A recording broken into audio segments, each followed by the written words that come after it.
So വീണ്ടും നമ്മൾ നോക്കാൻ പോകുന്നത് ടെക്നോളജി മാനേജ്മെൻറ്റിന് 2 ദിവസം ഗ്യാപ്പുള്ളത് നമുക്കറിയാം. ഇപ്പോൾ നമ്മൾ ഫസ്റ്റത്തെ മൊഡ്യൂൾ നോക്കണം. ഇതിലും ബേസിക്കലി നമുക്ക് അത്യാവശ്യം കാര്യങ്ങളൊക്കെ അറിയാമെന്നിരിക്കും. ലോക വിവരം ഉണ്ടായാൽ തന്നെ നമുക്കിത് ഇതാവുന്നതേ ഉള്ളൂ. വലിയ മലമറക്കേണ്ട സംഭവമൊന്നുമില്ല. ജസ്റ്റ് ഒന്ന് നമുക്ക് ഓടിച്ച് നോക്കി കഴിഞ്ഞാൽ തന്നെ സംഭവങ്ങൾ സിമ്പിളായിട്ട് കിട്ടാവുന്നതേ ഉള്ളൂ. സോ എന്നാലും ഇത് അത്യാവശ്യം കുറേ ഉണ്ട്. ചവറ് പോലെ കുറേ സാധനങ്ങളുണ്ട് ഇതിൽ. ഓരോ സാധനം തന്നെ കുറേ പല വട്ടം പല രീതിയിൽ പറഞ്ഞ കുറേ സാധനങ്ങളുണ്ട്. അതാണ് നമ്മൾ നോക്കാൻ പോണത്. അപ്പോൾ മൊഡ്യൂൾ 1 സ്റ്റാർട്ട് ചെയ്യാം. Most important technology artificial human ഹിസ്റ്ററിയിൽ നമുക്ക് ആദ്യം നമ്മുടെ ഹോമോസാപ്പിയൻസ് എന്നാണ് ഉണ്ടായി നമ്മൾ. പിന്നെ നമുക്ക് കല്ല് അങ്ങനത്തെ സാധനങ്ങളൊക്കെ കിട്ടി. എന്നിട്ട് അത് ഇങ്ങനെ നമ്മൾ എവോൾവ് ചെയ്ത് വരുന്നതാണ് കാണിക്കുന്നത്. ആദ്യം നമുക്ക് കിട്ടിയ സ്റ്റോൺ ഇതായിരുന്നു. അത് ഇത്ര PCയിലാണ് കണ്ടുപിടിച്ചത്. സോ ഇതൊക്കെ ജസ്റ്റ് ഒന്ന് വായിച്ചു നോക്കിയാൽ മതി. ഇത് അത്യാവശ്യം ഉണ്ട്. ഈ നോട്ട്സ് അത്യാവശ്യം കാര്യം ഉണ്ടാവില്ല. നമുക്ക് വലിയ നോട്ടാ. വല്ല സിമ്പിളായിട്ടുള്ള നോട്ട്സ് കിട്ടുകയാണെങ്കിൽ അത് നോക്കി പഠിച്ചാലും മതി. അപ്പോൾ ആദ്യം എങ്ങനെ നമ്മൾ എവോൾവ് ചെയ്ത് വരുന്നതാണ് കാണിക്കുന്നത്. ഏർലിയസ്റ്റ് ആയിട്ടുള്ള നമ്മുടെ ടെക്നോളജി എന്തൊക്കെയാണ്. അപ്പോൾ ആദ്യത്തെ റോക്ക് പെയിൻറ്റിങ്, പിന്നെ യൂറോപ്പിൽ കണ്ടുപിടിച്ച ഐവറി, ക്രാവിങ്സ്, ക്ലേയും പിന്നെ ലൈം സ്റ്റോൺ എന്ന് വെച്ചാൽ കളിമണ്ണ് ഉണ്ടാക്കുന്ന വീട്, അതൊക്കെ. പിന്നെ ഗ്രൈൻഡിങ് സ്റ്റോൺ നമ്മൾ കണ്ടുപിടിച്ചു. പിന്നെ നമ്മൾ വളർത്താൻ തുടങ്ങി നായകളെ പട്ടികളൊക്കെ വളർത്താൻ തുടങ്ങിയത്. ആദ്യത്തെ പോട്ടർ, പിന്നെ സോളാർ കറണ്ട് ആക്കിയത് മറ്റേ സൺഡേയിൽ നമ്മൾ ചെറിയ പ്രായത്തിൽ പഠിച്ചിട്ടില്ല ആ സംഭവം. പിന്നെ മിഡിൽ ഈസ്റ്റ് വരെയല്ല റോപ്പ് ഉണ്ടാക്കിയത്. ഏർലിയസ്റ്റ് ഫാമിങ്, പിന്നെ ഷീപ്പും ഗോഡ്സൊക്കെ അവർ തന്നെ വളർത്താൻ തുടങ്ങി. അപ്പം അങ്ങനെയാണ് ഇപ്പോൾ കടന്നു വരണമെന്നാണ് പറയുന്നത്. പിന്നെ ക്ലോത്ത് ഉണ്ടായി, പിഗ്സിനെ വളർത്തി തുടങ്ങി, ഇൻവെൻഷൻ ഓഫ് റൈറ്റിങ്സ് ഒന്ന് എഴുതി തുടങ്ങി പതുക്കെ. സോ അതാണ് ഇത്ര നമ്മൾ എന്തൊക്കെയിലൂടെ കടന്നു വന്നതെന്നാണ് പറയുന്നത്. പിന്നെ ടെക്നോളജി ആൻഡ് സൊസൈറ്റി എന്ന് പറയുമ്പോൾ എന്ത് ചെയ്യുന്നു? ഇപ്പോൾ നമ്മൾ ത്രൂ ഔട്ട് നമ്മുടെ ഹ്യൂമൻ ഹിസ്റ്ററിയിൽ നമുക്ക് സിഗ്നിഫിക്കൻ്റ് ആയിട്ടുള്ള ഡെവലപ്മെൻറ്റ് ഉണ്ടായിട്ടുണ്ട്. നല്ല സിവിലൈസേഷൻ, നല്ല പ്രോഗ്രസ് ഉണ്ടായിട്ടുണ്ട്. അപ്പോൾ അതിൻ്റെ മെയിൻ ഇമ്പാക്റ്റ് ആവാൻ കാരണം ടെക്നോളജിയാണ്. സോ ഒരു ഹ്യൂമൻ 2 മില്യൺ ഇയേഴ്സാണ് എടുത്തത്. എന്ന് വെച്ചാൽ നമ്മൾ അവിടെ നിന്ന് ഇത്ര ഡെവലപ്പായി വരുന്നുണ്ട്. എന്ന് വെച്ചാൽ അഗ്രികൾച്ചറിൽ നമ്മൾ കാര്യങ്ങൾ ചെയ്യാൻ ഒരു കാട്ടുജീവിനെ നമ്മൾ അഗ്രികൾച്ചർ ഡെവലപ്പ് ചെയ്ത് വരാൻ വേണ്ടിയിട്ട് ഒരു 2 ദശലക്ഷത്തോളം വർഷം എടുത്തു എന്നാണ് പറയുന്നത്. So significant development has assured in the dawn of civilization. Civilization വന്നതോടുകൂടിയാണ് പുതിയ ഡെവലപ്മെന്റ് ഉണ്ടാവാൻ തുടങ്ങിയത്. സോ അത് wheel, chariot, water wheel, mechanical ഇതൊക്കെ പിന്നെ അടുത്തതിലാണ് വന്നത്. പിന്നെ സ്റ്റീം എഞ്ചിൻ വന്നു, ഇൻഡസ്ട്രിയൽ റെവല്യൂഷൻ നമുക്ക് ഓർമ്മയുണ്ട്. ഫാക്ടറീസ് ബിൽഡപ്പ് ആവാൻ തുടങ്ങി. സോ വെള്ളത്തിൽ നിന്നും മെക്കാനിക്കൽ ഇലക്ട്രിക്കൽ ആയിട്ടുള്ള എനർജി ജനറേറ്റ് ചെയ്യാൻ തുടങ്ങി നമ്മൾ. Perceiving human life in as today every aspect of human endeavours. അപ്പോൾ എല്ലാത്തിലും നമ്മുടെ ടെക്നോളജി നമ്മുടെ അതിലേക്ക് കടന്നു വരികയാണ്. ഹ്യൂമൻ ലൈഫായിട്ട് ഇൻട്രാക്ട് ആവാൻ തുടങ്ങുകയാണ്. സോ ഗവൺമെൻറ് ഓപ്പറേഷൻസ്, പിന്നെ ഗ്ലോബലി വലിയ കോർപ്പറേഷൻസ്, പ്രൈവറ്റ് ആയിട്ടുള്ള കമ്പനീസ്, ഇതൊക്കെ കൂടുതൽ ഇപ്പോൾ അവരുടെ സക്സസിന് വേണ്ടിയിട്ട് ടെക്നോളജിനെ ഡിപ്പെൻഡ് ചെയ്തിരിക്കുകയാണ്. അപ്പോൾ ടെക്നോളജി പ്രോഗ്രസ്സും സൊസൈറ്റി ഡിപ്പെൻഡൻസും ഏകദേശം ഒരേപോലെയാണ്. അപ്പോൾ അത് വേൾഡിനെ കൂടുതൽ നല്ല രീതിയിൽ മൂവ് ചെയ്യിപ്പിക്കാനും പുതിയ കാര്യങ്ങൾക്ക്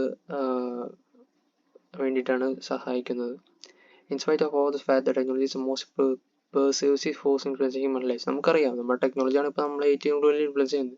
ഒന്നും പറയണ്ട, സോഷ്യൽ മീഡിയ ഇപ്പം ഞാനിന്ന് പറയുന്ന ഒരു സംഭവം വരെ ഈ യൂട്യൂബിലൂടെയാണ് നമുക്ക് ഈ സംഭവം സിമ്പിളായിട്ട് കാണാൻ പറ്റുന്നത്. ഇപ്പം 2 ദിവസം മുമ്പ് അല്ലെങ്കിൽ പണ്ടൊക്കെ എന്ന് വെച്ചാൽ കുറേ മുമ്പ് ആണെങ്കിൽ പഠിച്ച് മലമറിക്കണമെങ്കിൽ നമുക്ക്, അല്ലെങ്കിൽ ജസ്റ്റ് പഠിക്കണമെങ്കിൽ പിന്നെ അത്യാവശ്യം കുറേ ബുക്ക് വേണ്ടി അതൊക്കെ പഠിച്ച് ഇതാക്കണുണ്ട്. ഇപ്പം അതിൻ്റെ ആവശ്യമില്ല. നമുക്കിപ്പോൾ യൂട്യൂബിൽ കയറി അത് കിടക്കണ സാധനം അത് നോക്കിയിരുന്ന് പഠിച്ചാൽ മതി.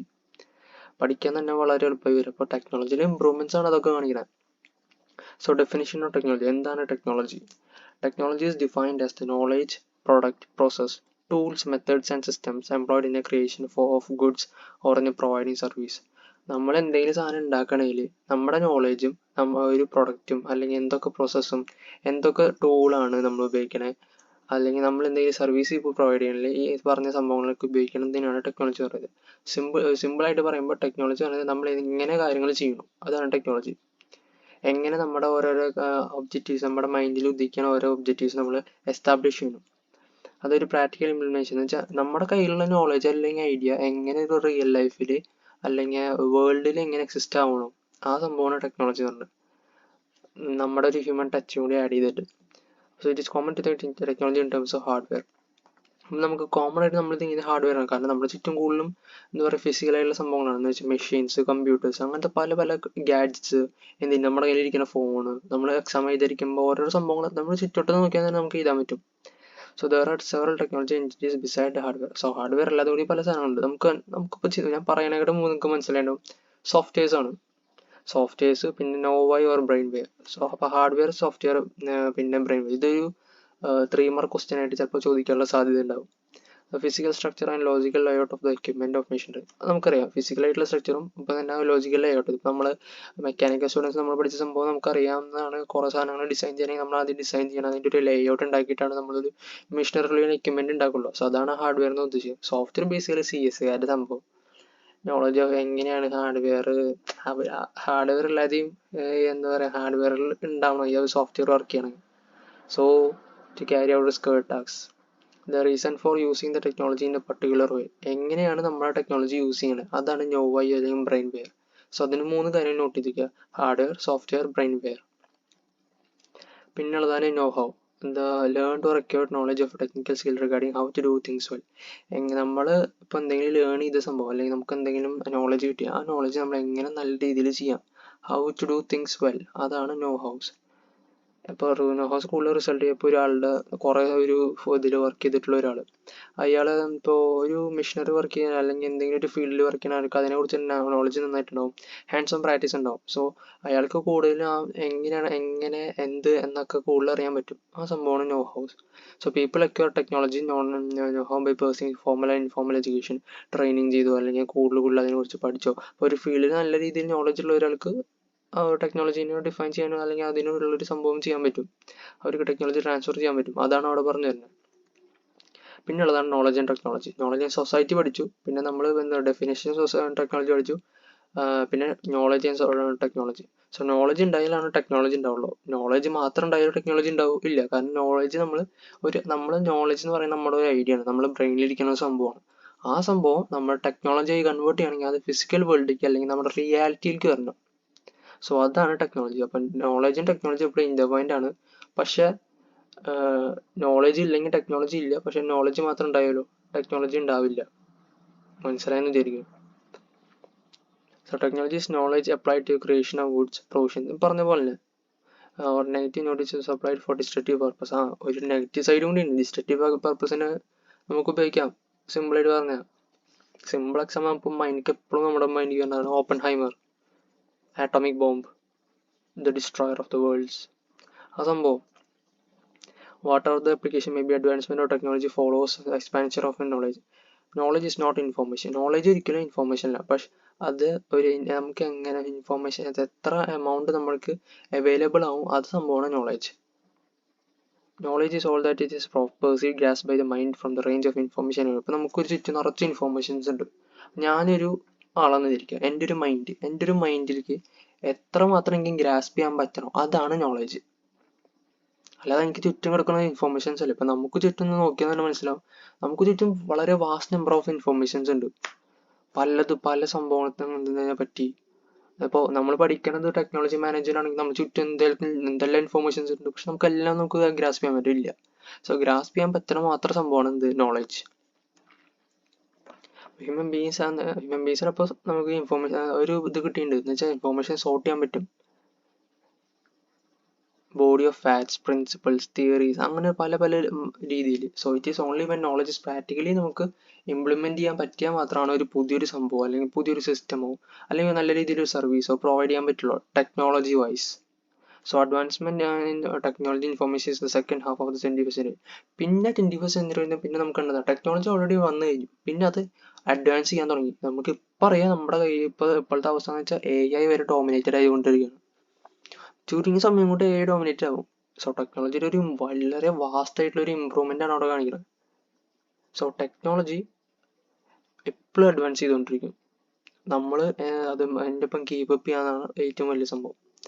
Amount of information available in the world expand. അപ്പോൾ അങ്ങനെ പുതിയതായിട്ട് അഡ്വാൻസ്മെന്റ് വരുമ്പോൾ കൂടുതൽ ഇൻഫോർമേഷൻ ഭയങ്കര എക്സ്പാൻഡ് ആവും.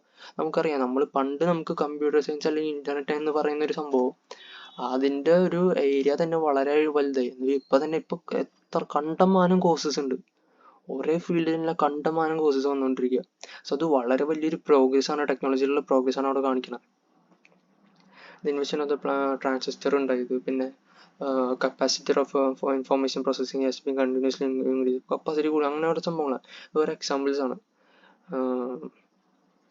മൈക്രോ ചിപ്സ് അതിൻ്റെ പവർ ഡബിൾ ആവുമെന്ന് പ്രഡിക്റ്റ് ചെയ്തിട്ട് കാര്യങ്ങൾ ചെയ്തതാണ് ഇന്റൽ കോർപ്പറേഷൻ.